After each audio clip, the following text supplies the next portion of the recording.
Good afternoon, or good morning, or good evening, depending where you are. Thanks for joining Hacking HR's online conference, Reskilling and Upskilling, Getting the Global Workforce Ready for the Future of Work. I'm Heidi Glickman, and I'm excited to moderate our fourth panel of the day. Today's panel is called A Sense of Urgency, Accelerating the Reskilling and Upskilling of the Global Workforce. What I'd ask you to do as you're joining us is to please introduce yourself. Good afternoon, or good morning, or good evening, Please introduce yourself over on the right-hand side of your screen, and let us know not only where we're connecting in from, but also what industry you work in. What we're finding is that lots of different industries are going through lots of different changes at different paces relative to their industry. So we'd like to get a good pulse on where you're coming from. So to give us a little bit of a background and foundation, there's been so much work done in really preparing for the future of work.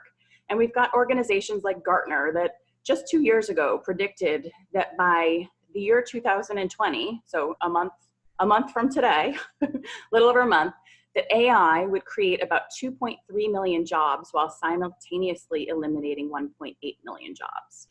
Around the same time, McKinsey did similar analysis, but projected a little bit further out, all the way to 2030, and they estimated that across about 60% across all occupations, about 60% of them would have most jobs changing by at least 1/3 of their activities shifting because of automation and technological change. So during the past couple of years, depending on which industries we're sitting in and what our current environment is, we're all going through substantial change, and it's likely coming at different paces. But it's only going to accelerate. So what we need to do is continue to think about how we accelerate skill sets by upskilling and reskilling to help people be more effective in the future. So what I'd like to do first is to kind of ground us. If you didn't participate in this morning's first session, you may have missed a little bit of an operational definition. So one of our first panelists spent some time kind of operationalizing upskilling and reskilling. And what she said is, upskilling is all about what you need to do in your current role to get better at your skills, to be more effective in your role today. And reskilling, she defined as really preparing for the future. So building whole different sets of skills that will help you to continue to evolve and be effective in the different responsibilities that we'll take on tomorrow.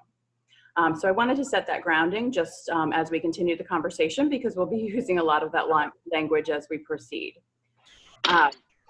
So the key thing here is to making sure that as business models get disrupted, as they always do, and as they get disrupted quicker, we need to make sure that we really invest in lifelong learning and learning on a continuous basis. Some organizations have done a great job of instilling this mindset early on, and others are still working at making that imperative to their business. But only through doing that will most of our organizations be able to survive in the future. So I have 3 objectives for today's call. What I'd like to accomplish is first, to get us to think differently, think holistically about upskilling and reskilling, and the pace by which we need to approach closing the gap of skills in our workforce. Second, I'd like to provide an opportunity for you to practice a little bit of that upskilling and reskilling in the moment, and just ask that you participate in this panel very actively. So get your questions into the feed, and I'll be monitoring those as we proceed with our discussion, so that you can engage and interact with our panelists. And lastly, I'd like you to at least take one action as a result of participating in today's session. So capture one learning. Think of something that you can go back to your business and actually do differently, whether it's a question to ask or a project to kick off. Just take action and get the ball rolling in either continuing the work you're doing today or accelerating change for the future. So what I'd like to do is introduce our panelists. John Sanei is joining us from Dubai today, or this evening. John is an author, a speaker, and a trend specialist.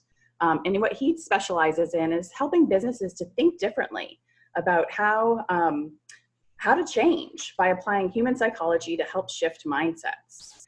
And what he's doing through his work is really helping organizations determine how to be more adaptable, flexible, and full of curiosity as they approach the future.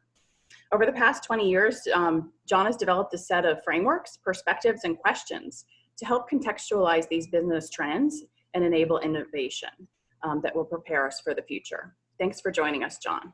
Thank you so much. Great to be here. Great. Second, I'd like to introduce Susan Hanold. Dr. Hanold currently serves as a VP in ADP's Strategic Advisory Services Group. Susan works with clients to build talent strategies that help improve engagement, retention, and drive organizational change. She brings more than 20 years of results-based leadership experience in talent management, executive coaching, and organizational development into her work every day, and really helps her clients think differently and build strategies around mitigating business risks and optimizing the future of work. Lastly, I'd like to introduce Aimee Cuniglio. So welcome, Susan. Glad to be here. Thanks, Heidi. Great. Finally, I'd like to introduce Aimee Cuniglio. Aimee is joining us from New Jersey today. Aimee is joining us from Johnson & Johnson. She's been at Johnson & Johnson now 15 years. While she began her career in another organization in a finance rotational program, she's parlayed her strong analytical and people skills into a career across all areas of human resources. So currently she's working in the HR function to lead the practices that really focuses on accelerating early career development. So we're looking forward to hearing from Aimee today to learn more about what J&J is doing to grow their workforce and their success in the future. Thanks for joining us, Aimee. Thank you, Heidi. Great. So what I'd like to do is get started with a kind of a big picture approach. And John, I know given all the work that you're doing to help organizations perform in the present and perform in the future, could you give us some context about how you think about helping organizations to do both? Well, thank you so much. I think most organizations are schizophrenic to a certain extent. I think they're trying to do so many different things, as well as making sure net profits are really doing well, as well as innovate, as well as disrupt, as well as create what's coming. And I think what creates is, it creates a lot of anxiousness within the workforce. And so what I've been working around with the organizations that I work with is, how do we go about creating clarity of whether you're preparing for the next year or two, or you're preparing for the next 2 to 5 years, or you're preparing for the next 5 to 10 years.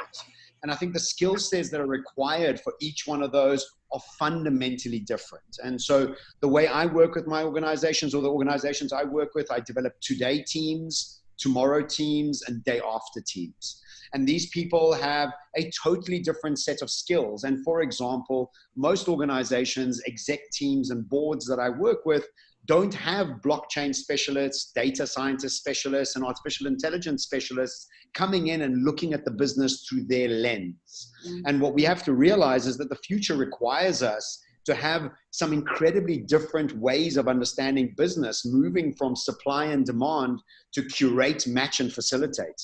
These skill sets are fundamentally different, and all of our businesses are facing disruption. And what we find ourselves doing is becoming really, really great at innovation. And innovation in my world is incrementally shifting what you did yesterday just a bit better tomorrow. And what we need is that, because that keeps the lights on for the moment, but we need to look at disruption, and disruption is creating a brand new business model, making your old one obsolete.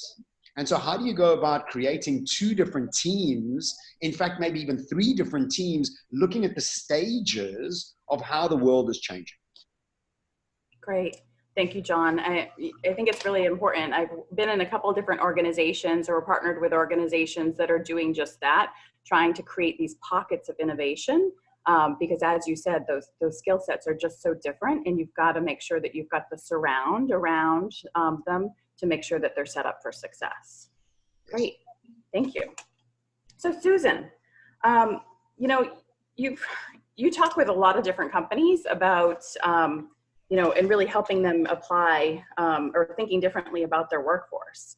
I thought maybe a great place to start would be for you to share with us, how are they thinking differently about the skills that are required for the future. What are the trends that you're seeing inside of the workforce? Are people working differently together, employees and managers? Could you just give us some context around what you're seeing? Great. Thanks. And so from the very beginning in your intro, you talked about everybody kind of chiming in for where they're from and what industry they're from. So, and you also kind of started off with what's the big picture? And John said too, like, are you looking for today? Are you looking for tomorrow? And I have the pleasure of working with a lot of our accounts and companies to see where some trends happening and where are they on the maturity cycle. So, and how fast do they want to move? And are they able to move? And a lot of times I'll sit in these roundtables and I'll say, are you able to adapt or change? And are you open to move your HR policies to adapt fast enough to where the workforce is trying to go? And so if I step back from the big picture, one of the places I go frequently, I'm just going to do 180p plug for this workforce vitality report. So that link, I'll make sure I give that to Enrique, is I go to it quarterly. And it's not the unemployment report, but it's the vitality report that looks at jobs by wages and turnover and what's happening in the marketplace. So first off, I like to always ask the clients and the companies, do you know the demographics in your workforce today? How well do you know your employees and the demographics, the diverse workforce they have? And then I'll look at turnover. And then I'll ask them to go deeper and say, do you know why the turnover is really happening? And that really opens up a really good conversation. And then I like how you said, share what industry you're from, because that report allows you to pull geography, industry by quarter to tell you, is it a job hopper market or a job stayer market? And if you job hop, can you make more money depending on where you are by age, by geography, by industry? And so that is given out to the public. That's their quarterly. And so I like to say, and I've used this before in my own boss and said, hey, I've been here 5 years. If I leave, can I make more money? And then I also like to know what jobs are out there too. So just from looking at the landscape, so I just did a presentation a few weeks ago to a group here in Dallas. And one of the things I picked up was the Dallas newspaper. And it talked about how are companies responding to the workforce today? And it says, number one, they're increasing wages by 58%. So competitively, we know wages, you don't want to get into a wage war. And the third one is offering more training, which I think really applies to the conversation today. 33% of, this is for Texas firms, in order to retain employees are focused on more training. And I think that's the big question, but yet we still have the skills shortage. So the question is, how are we going to train and get people up to speed for the ones we do have? And I know I just loaded a lot there on y'all, but that's how I would say is, first off, step back, look at the big picture. Do you know your own workforce? And then what's happening in your market today? Are you leveraging the tools that you have available to give you that real picture today? That's great. Yeah, talent analytics, which I think is coming into its own. We have better ways to track data, to get information on our workforce. And increasingly, I'm seeing organizations make better understanding or make better decisions based on a better understanding of current state and future state. Terrific. Thanks, Susan. You are. Aimee, how does this all play out in Johnson & Johnson? So, large company, global company, successful for many years. Maybe you could give us a little bit of context about who Johnson & Johnson is, and or J&J, I think is generally how you guys call yourselves now. And what it is, especially in your role, that you're doing to grow and get ready the early career workforce. Yeah, perfect. Great question. J&J, Johnson & Johnson, we are the largest healthcare company in the world, and we're made up of many different segments, including consumer, pharmaceutical, med device, and then of course, supply chain and enabling functions. And we are certainly a global organization. So what my role is we think about that reskilling, that really preparing the future workforce. What we're focused on are a number of things. I would say one, broadly from the organization, we're very focused on purpose-based development, and that's critical to understand purpose from the point of not just who you are, what your purpose is as an individual, but what your purpose is professionally as well.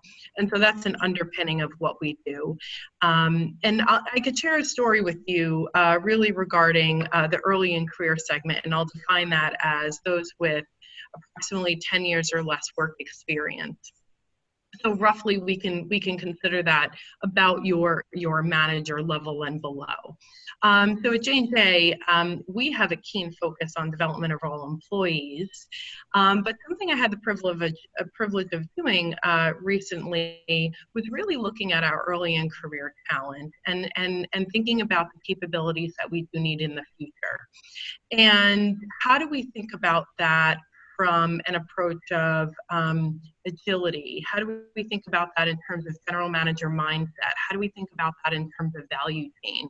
And we know that our talent really respect and are looking for diverse experiences much earlier in career. And we know that in order to prepare future leaders, we do have to provide those experiences much earlier in career more broadly, really across that value chain.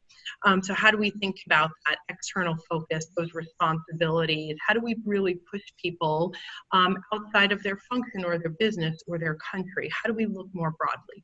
So something I had the opportunity to do was really turn it on its side. So really thinking about what is the strategy, what is the recommendation, how will we develop our talent? And so what I did was really flip it around to say, hey, listen, we want agile. We want those leaders to really focus on that bigger picture, that agility, that speed, that design thinking. And we need to do that as well. Really from an HR function. And so the process that I recently went through was true co-creation. So this was really creating a model and a strategy cross-sector, cross-function, cross-regions with the business that we'd be able to really provide and roll out globally into HR as well as our colleagues around the world.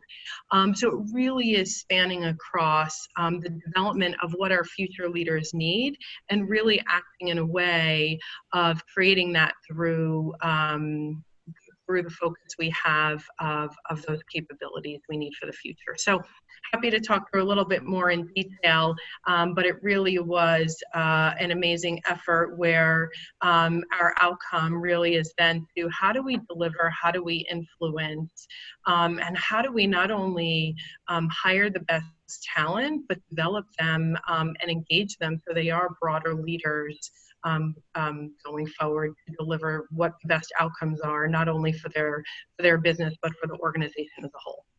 Can I ask a question? I'm sorry, I know I'm not moderating. When you say personal purpose, how does that come into play and how does that look practically inside J&J? Yeah, great question.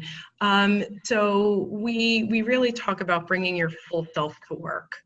And so when we think about purpose and who you are, we don't want you to be somebody outside of the organization and bring something else different into the organization. It has to be one, and we want to ensure that that's fulfilled greatly with all our employees. So as we think about purpose-based development here at J&J, it really is about knowing your purpose.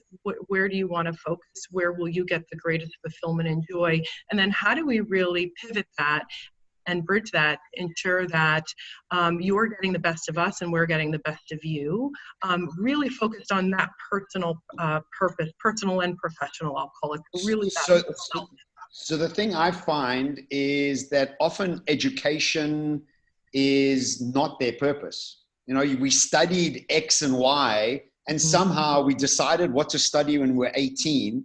And then you get to 28 and that really was not anywhere near your purpose. And then you get to 35 and then all of a sudden you have a new purpose. So, exactly right. So you get hired for a role, but then you arrive in procurement and like, I doubt anybody's purpose procurement in the whole of reality. So how do you move and shift that into, I'm sorry to anybody from procurement listening to this, but whatever the case may be, how do you shift those people from that skill set that's more of a logical skill set to more of a heart-based, curious sort of purpose? And again, I'm sorry for interjecting. I'm just interested to find out. Aimee, I got one more follow-up to that one too, just to make it even more complicated. And then if you did study procurement, I just happened to use the procurement one too, John. Okay. But that education that you did get is no longer of use because it's antiquated, Sure. old. So now it's outdated. Sure. So now you got outdated information, but my personal passion, because now I'm 35, has changed. My purpose is changed because when I was 18 is totally different. So, and here, let's even make it more complicated. We've got early retirements now. So when we went to, it's tough, right? So now we have cuts. How do you manage those employees? Now we're like picking on Aimee, but Aimee. Tell us, Aimee. Save us all, Aimee. Yes, save us all. So this is I'll caveat this with I'll talk from my lens, not necessarily from the lens of the J&J organization at this point in conversation. But certainly I would say, so I mean, I would answer that in a number of different ways. I think so for those, so I would really think about that as you have your talent anywhere in any organization who are probably going to be your deep technical experts. Then you're probably going to have that talent who are more functionally based. So they're technical, but they could be broad procurement as an example. And then you're going to have those enterprise leaders who really span across. So I would probably answer that in we are very focused on the training and the development of our employees in each of those spectrums. I would say I would say underpinned by development plans, like this is a continuous conversation at J&J as an organization around what do you want to do next? Where do we want to go? How do we get you the right assignments to prepare you? How, really what's the long term, what's the short term? Then I would probably answer that in addition, simultaneously to say, this is where some of this work is, and I'll call it an early in career segment because that's personally what I've been responsible for. But this is where if we look across early, mid, or senior, it is about the broadening. So it could be that, yes, we're developing you as an enterprise leader, but at the same time, for your deep technical or your functional leader, I think the broader you can understand the value chain, right? You will be much more effective at the work you're doing as a technical or functional expert. So there's so many more specifics I could give, but I think we're focused on each of those bodies of work in terms of upskilling and reskilling our talent across the board. Great. Does that answer your question, John and Susan? And yes, to a certain extent it does, but I don't want to carry on asking. I'm going to let the moderator carry on. The more dialogue and conversation we have, the better. Okay. There's a couple questions coming in, and I want to make sure that we get to a couple of different topics that are going to be important in this conversation. So a couple themes have emerged in the conversation, and one of those is the workforce planning piece. So how are things getting connected from the business strategy standpoint down to what the people planning approaches are in organizations, so that we can identify at a skills level, so not necessarily jobs, but breaking it down even further, what capabilities we're going to need in our workforce. Susan, I know that you're doing a lot of work with different companies in this space. Can you elaborate on how that works? So I'll just talk internally for ADP. One of the things we've done is we've started what we call a strengths revolution. So really focused on knowing your strengths and every employee knowing what are you passionate about, and that's what your engagement will go up if you're working on that. So that's one piece. The one piece I see, what you asked about, how do you take it from the top level and cascade it to sort of the front line? Where's the disconnect? I see the disconnect all over the place. There's a lot of dysfunction. So I see at the one, do managers and leaders really know what you're doing? So do they really know the jobs? So if you deconstruct them and say, do they really know the tasks that are getting done? And so that would be one.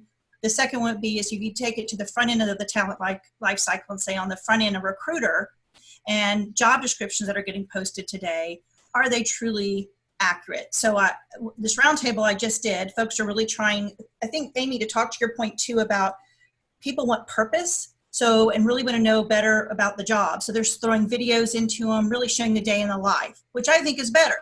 But how do people really know what those tasks or those skills are in the job descriptions today? I see a lot of companies just purely because of the hierarchy to get a job posted today is very complicated. So they'll just say, I got to go through all these approvals, and then I'm just going to leave the same job description as is because it's just easier to get it through.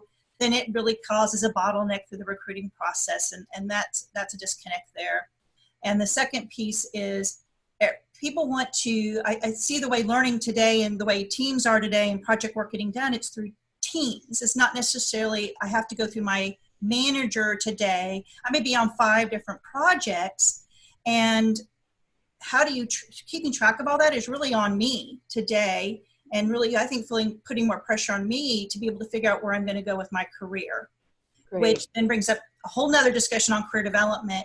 And the last piece is then the leadership pipeline on skilling. So then why are we reactive in leadership development so many times? A position gets opened and then we don't have somebody? Like, it's so surprising to me. Like, why is this still happening? Like, did we, so that's still happening. And the last piece I'll say is just the transparency. So are companies able to have transparency to know what jobs are open and the skills that you need, so then the employee can see where their future is? I just think that there's still an opportunity to be even more transparent to know the skills or the opportunities that are within companies.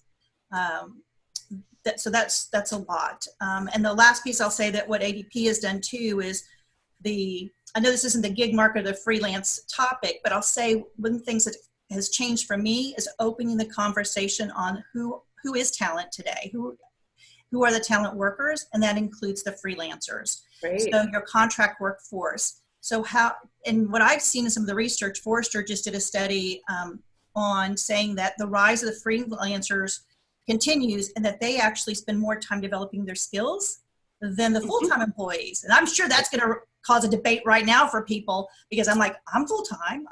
I'm always constantly trying to, look at my skills, but because they are my project basis, they have to be on top of things. So ADP has acquired a company called Work Market, and they actually track in the database the skills, so you know who to assign to a project. And that's changing our ecosystem too of research. That's great. Let's kind of double click there a little bit. Aimee, how are you getting your arms around understanding the skills that are needed and the skills that your workforce has and is obtaining through all these different experiences that take place as part of their development and growth? Yeah. I'll answer that. I wanted to just touch on something Susan said, actually, because at that teaming piece, I really focused on personally, and this concept of that squad mentality. And so when we think about that squad piece, right? So when I go back and say, what do we need for the future? We know it's agility, but this general manager mindset that keeps kind of coming back to for me, right? We know that the ability for a leader to influence on and deliver, quite honestly, on value chain responsibilities when they may not have direct control over those global or enabling functions is so critical. So that concept of really broadened teaming approach, I could talk all day about that. But that's so anyway, I just wanted to mention that. But to answer your question, Heidi, so how are we really, I think your question is more of how do we assess and look at our talent in terms of what skills they possess today and where we want to go in the future? Is that your question? Yeah. Okay. Yeah. So I think there's a number of ways that we're looking at that, and we can do that. So certainly we're very focused certainly on what are those skills that we have today. Where do we want to go? Something that we're testing out is the ability to even look at potentially just what you're saying, Susan, this sort of gig mentality, this gig market, and how do we look even internally and create opportunities for our talent to act as gig workers to continue to develop where their passions are, where they want to develop a skill set. So certainly an organization has certain priorities that we want to focus on from a skilling perspective that organization's business strategy is based on. But at the same time, we talk about this purpose-based development, John, and that's also, but what is the area of development for that particular employee? And how do we really provide that development in a very different way? So some things we're really testing out is the ability to, hey, I'm in HR, but I have always been interested in, commercial marketing in an emerging market. I may not be able to go on rotation yet, But how do I put myself out there? How do I learn and explore that? And there's some opportunities that we're really doing to help create that development for all within an organization. So concepts like that are things that J&J continues to test out, and I know other organizations are too. But it's a really healthy, low-cost way to engage and develop your employees ultimately for their purpose, but in turn, you're going to get stronger delivery and output from an organization as well. That's great. And I think that ties back. Oh, go ahead, John. I was going to link it back to your current and future. Well, no, what I wanted to say is that I think in teams you have design and deploy. And I think both you, Susan and Aimee, are excellent at the deploy aspect. But I always wonder to myself, who's designing what's required? And that's really where I play, because if you look at what a brand does when they go consumer first and build their branding and business around what the consumer's needs are, not their capabilities, they change their whole business way and bring capabilities in to bring that solution to the consumer. I often find that people that are designing the workforce don't understand gig because they're not gig. So they are from an old school mentality where it was a linear legacy type career building process. And so when you throw gig or you throw any of these words at them, they panic. They're like, no, but what about secrets? And what about IP? And what about, how do we get the core of our culture right? And the questions are outdated. And so what we've got to do is we've got to bring some of these gig people into the decision-making process while we design what we're wanting to do. And I think that's the really biggest problem. And I think, Aimee, you mentioned it now, is that some people, you're at the level of taking these instructions from people that are disengaged or don't quite understand how this whole thing is working. So for me, the design aspect of it bothers me, because what you have is people from an age group that don't understand gig, they don't understand flexibility, they don't understand these things because they're much more worried about IP and culture and core, and they don't really get that this new way of designing has to change. And so my suggestion is, if you are in that decision-making process, who do you have in the decision-making process that's from the new workforce? I know some companies that bring, and definitely when I do strategy sessions with excos and executive boards, I'm saying, go and find me 3 millennials and 2 Gen Zs and bring them into the decision-making process. And when we make a decision, ask them what they think of it. And they might think it's the worst idea ever, or it might not be seamless enough, or it might just be too clunky, or whatever the case may be.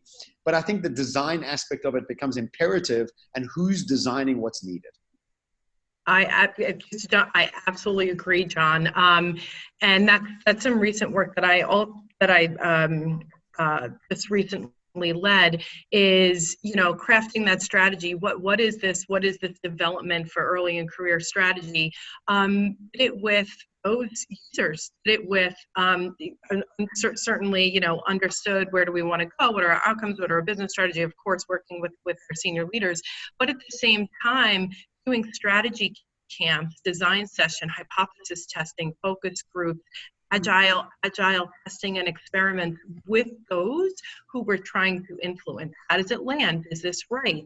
And then going to their leaders, the middle manager, that critical middle, to say, your talent, right? Are you going to be comfortable? Are you comfortable broadening them in this way? Are you comfortable with that? Because what our, and many times I'd be curious what others see, but what your users want and sometimes what your senior leaders want are actually the same thing. It is about the future. And then it's your middle that's like, yes, we want that, but, and there's a but, because that's where sometimes the work is happening. And so anyway, I completely agree with you, John, and I think that agile approach and that methodology is something I'd love to see, us do more and more in this industry and this function in HR. Yeah, and I think a lot of different companies are, some are kind of dipping their toes in and some are kind of diving in full force. So I had the opportunity to work in a prior organization where, this was many years ago, and we did our traditional employee annual engagement survey. And we were starting to get a more non-traditional workforce. So instead of just reaching out to our employees, we asked all of our different folks that were doing work for the company to give us some feedback on what their experience was. So I think it's important to be inclusive and to really be thoughtful about who all of your stakeholders are, and they may look a lot different in the future than just focusing on the core ones that you focus on today. So John, I have one more other thing about the design. So who's designing? And what gets me really excited is when I had an HR leader the other day said, hey, I lost a training and development person on my team. And I've been really grooming them and they've been taking on more. But the question was, what should my org structure look like? Like, what can I do? Should I just hire another training manager? And I said, let's step back. Let's look at the roles. What's the brand again you're trying to set? What's the message? Let's go get some feedback. And I started sharing with her different roles that are happening within HR. Things like the learning scientist, the chatbot coach, all these things that we're all hearing today, but it's like the blending of roles together. Why can't we talk about possibilities? Like she was like, should I just replace it with a training manager? No, let's step back. And then it also opened up the conversation to branding. Well, our external brand is well known, but our internal value proposition is not. So we had two things that we really opened up was what is the right way the structure should look, the importance of the roles you're creating and blending together, and the openness of just being open to have that conversation. And the second one is what's the brand? What's going to drive people? Why did that person leave after you just spent all this time grooming them? And that's a big question to answer. So I like that design question. A lot's going on, I think, on that front end today. It makes it hard to keep up too, because there is a lot of, chaos engineering. Like Netflix created a new domain called chaos engineering, which is now about disrupting. They're looking at how to test the code rather than how to break things instead of testing the code, how to break things. So, and the learning scientist, pulling IT and training together, the chatbot coach, which is, today more and more common. So who's going to train them on the knowledge of the bot? So this may be some new skills. It may not be new skills. It's just, I think you have to really evaluate it. So to make it safe to look at things differently, or to be that manager that says, you know what, the way our process is structured, I can just put this job description in the system and get it out there quickly if I don't change it, but I have to go through all of this process and I will lose time right now to get a new job description updated. What incentives have you seen organizations put in place to encourage, besides removing all those process points, to encourage people to stand up and really be thoughtful about designing for the future? Are there any best practices you've seen in organizations today that make it easy for people to migrate to doing things differently? The one thing I'm seeing right now is just on the front end, on the recruiting side, is just really keeping it simple. The simpler you can keep it, the employee experience, everything's tying back to the experience, and that's the biggest thing I'm seeing. And the other piece on the skilling for me is how clear you can be on career developing. Like, I think it's still about sharing globally, showing successes. I think the timelines are cutting down shorter. So instead of being, like you talked about an annual employee engagement surveys, the pulses, the surveys are coming quicker. Development plans, what's happening to development plans, right? Like, there's shorter cycles, the more touch points you have with your managers. So I think breaking down some of the process and simplifying it is sort of what I'm seeing the trend in. And I know, Aimee, when we were preparing for this, one of the things you talked about was a really good story about how I think about expats, used to go somewhere for 2 years to learn a skill, and now that sort of by project trend. And I know you've got a good story there. Yeah. So just to jump into that, thank you, Susan. So yes, and I think, when we think about speed, it is something, as we think about what we need, what every organization needs, not in the future, but now, as well as, how do we create these development experiences? And not to say, talent shouldn't be moved. Yes, they should, and J&J invests in that. But at the same time, how do we upskill, how do we reskill, upskill a greater population of employee at lower cost? It has to be at speed. It has to be the right experiences. And those are some things that we're doing more from a project-based environment, whether it's 20% of your time, whether it's through these big partnerships, whether it's through job swaps. So a lot of these aren't necessarily new concepts, but J&J has taken a very innovative approach to really helping to drive that for a broader and wider employee base than maybe we have just for high potential or differentiated development in the past. Great, thanks, Aimee. I think that's a great example, 20% time, or I was reading an article this morning on Microsoft giving credit to Satya Nadella for really embedding growth mindset into that organization and crediting it for helping them to enable their success. They're doing exceptionally well right now. A lot of the things we're talking about can feel very risky for anyone trying to make a change or do things differently. I'd be interested in hearing, and some of these questions have come up in the discussion thread as well. There are questions around transparency and building trust. Can you give us some examples around how you do that? I'd love to hear from you, Aimee and Johnson & Johnson, and then John, perhaps, and the organizations you're working with. How do you inspire that with those folks, and Susan as well? Yeah, I mean, I could jump in first. I will certainly, I'll talk from my own perspective. And I would say some of the ways we inspire trust and take risks, the way I would see it is communicate and perhaps over communicate. That would be one of the things I would say just from personal growth and learning in leading in this space is, do a really progressive project and do it with a whether it's a small team, a large team, but not communicate back or be extremely transparent. You will lose your business, you will lose your function, you will lose your stakeholders. And so really to engage very clearly along the way. And I think in the past where some organizations may have a mindset of, update as appropriate, at the same time, we're leaning into agile, we're leaning into speed. It's continuous, updates, and maybe it's not a call to action necessarily, but how do you say, hey, we're on this testing phase. Here's our learnings thus far, right? Here's what's coming out as working. Here's what's coming out not as working. It is okay to fail, but you have to set up that fail mentality, that fail partnership very early on to say, this is different than the way we've worked before. This is taking a risk. It could work, it may not work. Here's the data to say we think it could work and why, but let us update you along the way. And then I would say, don't be afraid to kill it. If you're finding that the data is pointing that it's not going to work, that's okay. But if you know that data and you continue on, I think that's something to be aware of as well. So I would say over communicate, transparency, and really set up contract, I would say up front. This is something we want to test. We think it could work, right? I think having those communication standpoints up front is how I would answer that. Great, thank you.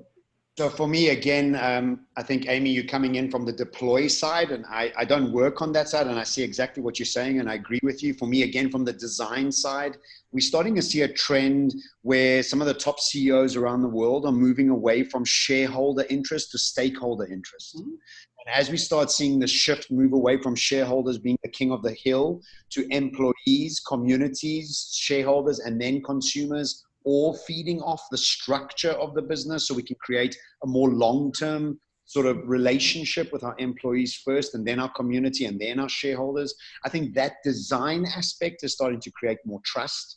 And we're seeing already some CEOs practice this in a very different way, where you start managing shareholders so that you can create a workforce that's trust and got transparency in it. So I think I'm seeing just that sort of, and it's something that I'm speaking about a lot inside the organizations I work with, because I want to bring a level of consciousness and a level of maturity to the leadership that's in those organizations, because I think it's high time that we stop measuring balance sheet to balance sheet and start just looking at some sort of long-term, more elegant, more conscious, more deliberate design of how structures of businesses need to be brought about. And I'm so grateful and so glad that now Jamie Dimon and another 180 CEOs have put together a whole panel to want to start redevising how this goes. So as far as deployment is concerned, I'm not in the middle there, so I don't understand it. But from a design aspect, I'm reaching that trend anywhere and everywhere I can, actually. Yeah, and it's great to have the business roundtable taking that action to be more inclusive in terms of who all the stakeholders are. So that makes a huge, huge difference. Yes. Susan, what are you seeing? Yeah, thanks. You made me think about back into the recruiting again, because I keep hearing this, there's a skill shortage and people can't find who they're working for, and I think who they're looking for. And I think companies are having to, from a D&I perspective, diversity inclusion, really ask themselves, do I knock out somebody because they don't have the exact skills, or am I going to grow and develop them? And I think it's really strategically challenging companies to say, am I going to hire an X type of candidate, which is going to change sort of my culture a little bit? And if I embrace it, I've seen success with some companies say get grants for it and really take it as part of their brand and make it work. Some companies are saying, no, I'm not willing to sacrifice that talent criteria that I'm looking for. And that's the risk they're taking. So I think those are very big strategic questions right now. And right now I'm seeing that sort of haystack widen. So companies really having to go wide and say, I really need to look wider at this. And then the piece is, then you look at assessment too. So now, am I willing to maybe give a yellow flag, a caution, and say, I'm going to go ahead and let them in and hire them. But either I'm going to have to provide more training, so they're not going to be ready, or risk that because they may have had some other, previous background that's, maybe wouldn't have hired in the past, a risk. And we're willing to take that risk. I think those are big strategic questions for companies right now. Where do you invest in? If you can't find the person, then are you willing to provide the training and the onboarding? So that's putting a lot on onboarding right now. And then the second piece that I would say is, somebody mentioned it in this morning's panel about acquisitions, M&A. I'm seeing a lot of inquisitive companies that are doing a lot of acquisitions. And so that's bringing talent in today. And I think somebody said it really well this morning. Do we know the talent, the skills? Sometimes we have the skills in our company, and why aren't we leveraging those skills there? Like, we just don't know. There's such a market and for talent, and that really frustrates me, because I think that that lends to your career development. I feel like I have conversations with clients that are always talking about people are just not sure where to go, and they're having to look themselves. And that goes to, for me, it's frustrating because you've got some really good talent and they're just not knowing how to navigate it. And I saw something really clever the other day. They called it, somebody said, we need a Waze for your career. So real-time jobs posted that can help you know time and money where to retrain yourself, and it kind of navigates you. And I thought, wow, it's so great. We use Waze for directions. How about something directionally that can help me with my career real time? Wouldn't that be excellent? So that's my goal, is to have a Waze for careers. Love it. Yeah, it's great. There you go. Entrepreneur at heart, right? New business endeavor. If anybody's interested in working on that with Susan, you know how to reach her. That's great. That also kind of ties back to, as we talked about business roundtable and purpose at J&J, employee value proposition. There's just a ton of work being done, I think, as we talked about earlier, to kind of simplify and connect all the dots from the overall employee experience. Are there any examples that you guys are seeing today that's really helping to either attract or retain or, grow people effectively in your organizations that you think is, really, really different than what's been done before and having a really positive impact? For me, I think the winning organizations out there have CEOs that are bold, courageous, and are really taking leaps I think that's really exciting in the age of hyper transparency, when we can buy into the character of a CEO before we even join the company. You know, I mean, the culture of the company is obviously an extension and the shadow of the CEO. But in this day and age, when you look at a character like Elon Musk, and I don't think he ever struggles to bring any of the top talent to him just because of his personal brand. And when you look at personal brand, I think that becomes the key in this world of hyper-transparency, is how are we developing our personal brands as leaders so that we can attract those people. And I have this term that I say, when you arrive before you arrive. And that's sort of the social capital that leaders need to be developing a lot more in order to be able to bring that talent to them. And so for me, I think the winning organizations have the most charismatic, socially aware leaders that are able to arrive before they arrive. And so people are attracted to that sort of character and that energy. Yeah, and I think in today's age, with technology being so readily available, you can always go out and as a candidate looking for a role, you can get really clear understanding of how different companies differentiate themselves and select in or select out, because not everybody's going to be a fit for everything. And I think that choice and that matching process is incredibly valuable when there's so much transparency that can be happening today. So I think any companies that aren't taking advantage of that opportunity to share more about who they are. I mean, I worked with a very large hospital brand in South Africa for a while, and they have 22,000 employees. They have hospitals all around the world. They have an incredible leader that doesn't have a LinkedIn profile. Yeah. And I was thinking to myself, like, dude, how do you not have a LinkedIn profile? I mean, how do you even communicate your stuff to your own 22,000 people with this incredible passion that you have for wanting the change when you don't have a social presence? Yeah. And so I think people, a lot of CEOs want to shy away from that. And I disagree totally. That's interesting you said that. You brought up the LinkedIn profile, because I was just at a roundtable where folks were saying, some companies were saying they're going to do communication that's only in 240 words or less, like a Twitter feed. Like, it only can be so short. Like, everybody's reading in these like shorter, bullet points today. So it's going to be very fast, quick. It's not heavy reading. And that's how they're sending communication out: faster, quicker. Yeah. Interesting. Great. So, I mean, there's a whole array of different topics we could get into and get really granular on how to build different skill sets. And there were some questions out here that I don't think we're going to get to today around, what specific value propositions or senses of urgency are being created in different industries to really move the needle and get focused quickly. So while we won't be able to go there, I did want to spend a little time with each of you, having you weigh in on, for folks on this, in this session today that are thinking about, how do I get started? How do I help my organization think differently about all of these talent practices we have in place, our employment brand, our business strategy?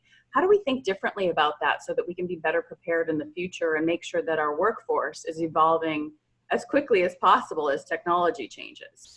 John, could you kind of give us some thoughts? I know you have a model around foresight. And yeah, well, listen, I think the biggest thing that organizations don't realize that's holding them back is their past.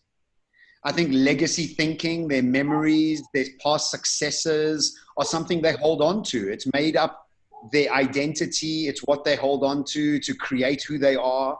And ultimately, their past is irrelevant in the future, because the future requires a brand new type of business.